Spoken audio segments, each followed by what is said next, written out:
kami kembali. Yari.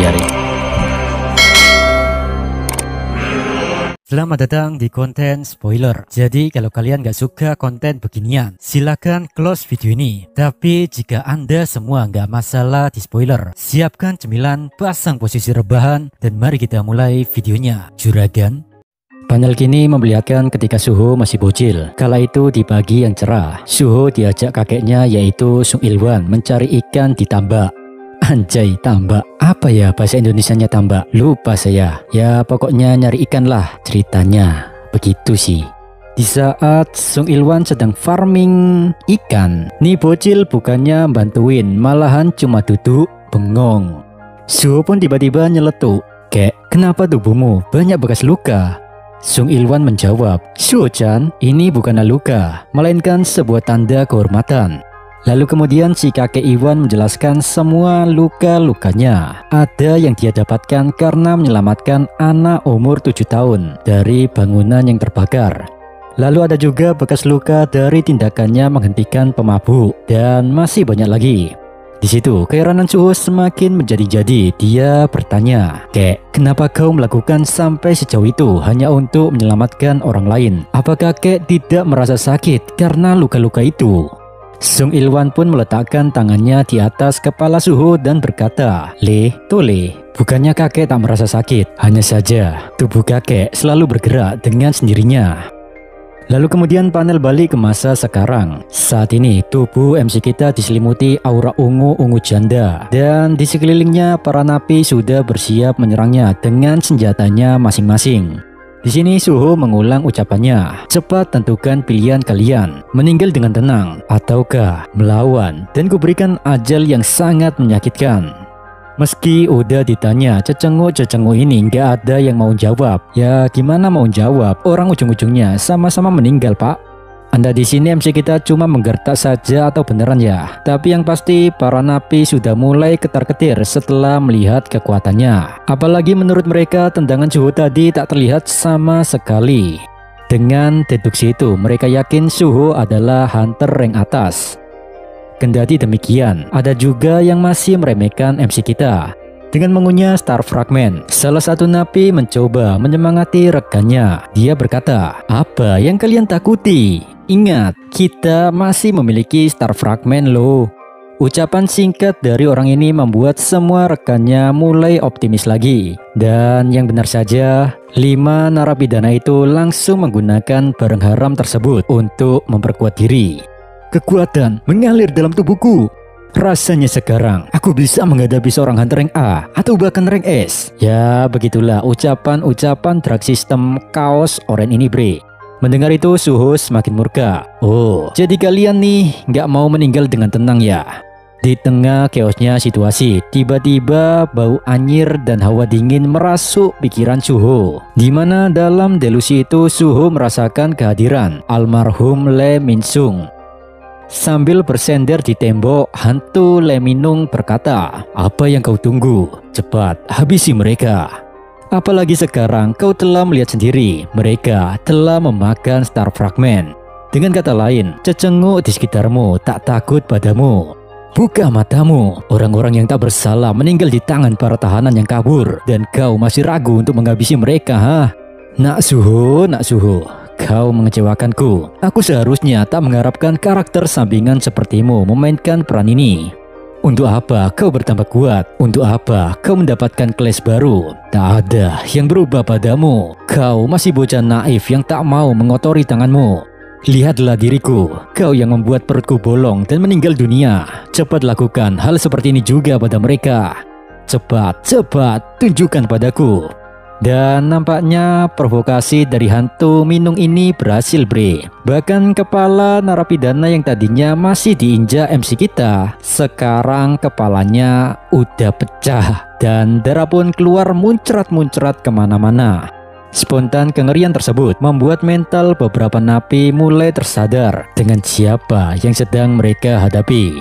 Meski begitu tak ada jalan untuk mundur, jadi terpaksa mereka tanpa banyak mikir langsung menerjang ke arah MC kita.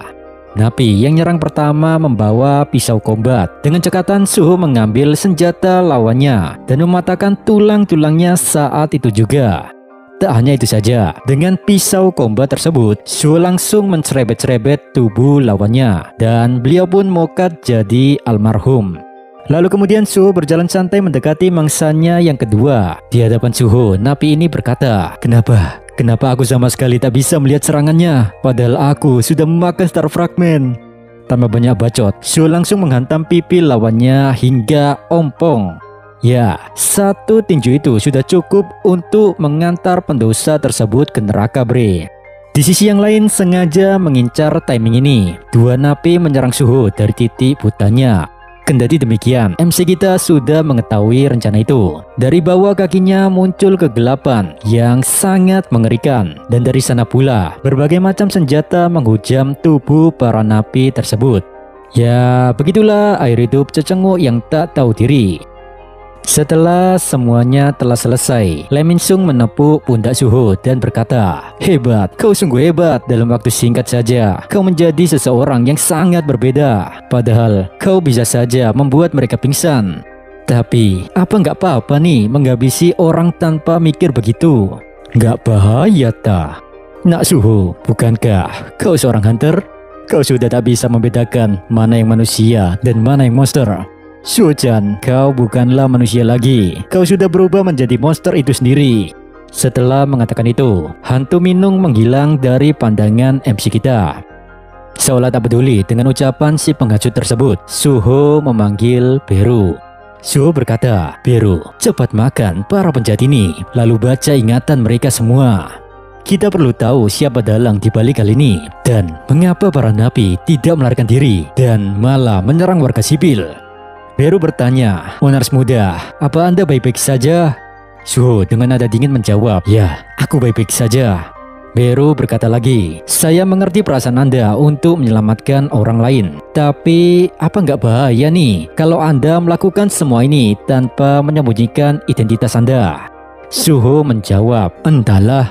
Sejujurnya aku tak berniat menghabisi mereka. Tapi setelah kupikir lagi, aku hanya terlalu naif. Sebenarnya, kenapa kita saling menyakiti? Untuk apa pertarungan sesama para Awaken? Kita seharusnya tak ada waktu untuk urusan receh seperti ini. Karena yang harus dihadapi adalah utusan Itarim, bukan sesama hunter atau manusia yang lain. Beru, aku merasa sedih. Di saat Papa sedang berjuang keras melawan dewa-dewa yang lain, kita malah saling berperang satu sama lain. Dan itulah alasanku tak akan memakai topeng lagi untuk menutupi identitasku. Apapun yang terjadi, aku akan maju dan menyatukan semuanya. Entah itu keturunan para monars, hunter, penjahat, ataupun magic beast sekalipun, akan kurangkul semuanya tanpa terkecuali. Demi menghancurkan Itarim, apapun yang terjadi, tak peduli gimana pun caranya, aku akan mengumpulkan segala kekuatan di dunia ini. Sontak saat mendengar ucapan gagah berani itu, pipi Beru menjadi merah merona. Oh, apakah Anda berniat menundukkan seluruh makhluk di bumi ini? Tanya Beru dan Suho menjawab, Kau salah Beru, aku akan mengumpulkan rekan seperjuangan. Dan untuk itu, aku tak akan ragu lagi untuk mengotori tanganku. Akan kuhabisi para penjahat biadab yang dibutakan kekuatan Itarim di seluruh kota ini. Inilah serangan balik. Sambil mengatakan itu, Suho mendekati mayat-mayat para napi. Dan setelah itu, arise. Panel kemudian berpindah. Di kota yang sudah terjamah para biadab, sebuah mobil datang. Dan gak berselang lama, duar!